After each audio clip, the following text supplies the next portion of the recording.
సరే ఎవరు ఎలాంటి విమర్శలు చేసినా సరే నియంత్రించదలుచుకున్నాం, నిలువరించదలుచుకున్నాం, అవసరమైతే నిర్మూలించదలుచుకున్నాం ఆక్రమణదారులను.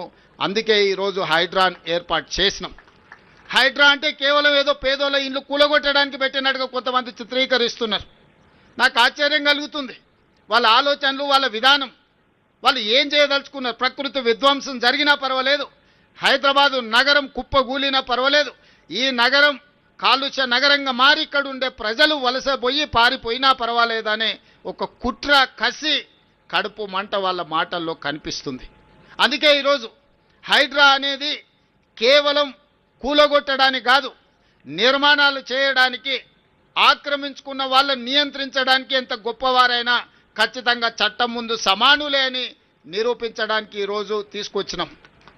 ఈరోజు మీకు అందరికీ తెలుసు, ఇవాళ Hyderabad disaster response and assets protection agency, దీంట్లో డిజాస్టర్ మేనేజ్మెంట్ ఉంది, అసెట్ ప్రొటెక్షన్ ఉంది, ప్రతి ఒక్క పని ఇందులో ఉన్నది. ఈ డిజాస్టర్ మేనేజ్మెంట్లో మనకు అకాల వర్షాలు వచ్చినప్పుడు వరదలు వస్తున్నాయి. చిన్న వర్షం వస్తే హైదరాబాదు నగరం రోడ్ల మీద నీళ్లుండి గంటల కొద్ది ట్రాఫిక్ ఆగిపోతుంది. సామాన్య ప్రజలు ఎంతో ఇబ్బందికి గురవుతున్నారు.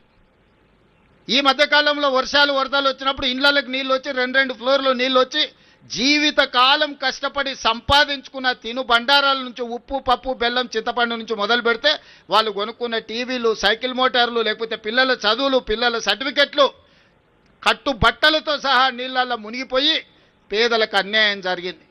ఆనాడు కుటుంబానికి 10,000 ఇస్తామని అన్నారు. 10 లక్షల ఆస్తి నీళ్ళల్లో మునిగిపోయి కన్నీరు మున్నీరు అవుతున్న కుటుంబాలకు 10,000 రూపాయలు ఏ మూలకు సరిపోతాయి ఆలోచన చేయండి. ఇంతకుముందే మన వాళ్ళు చూపించారు.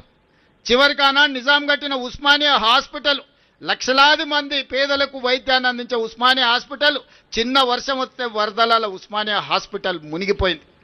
ఇవాళ కాలనీ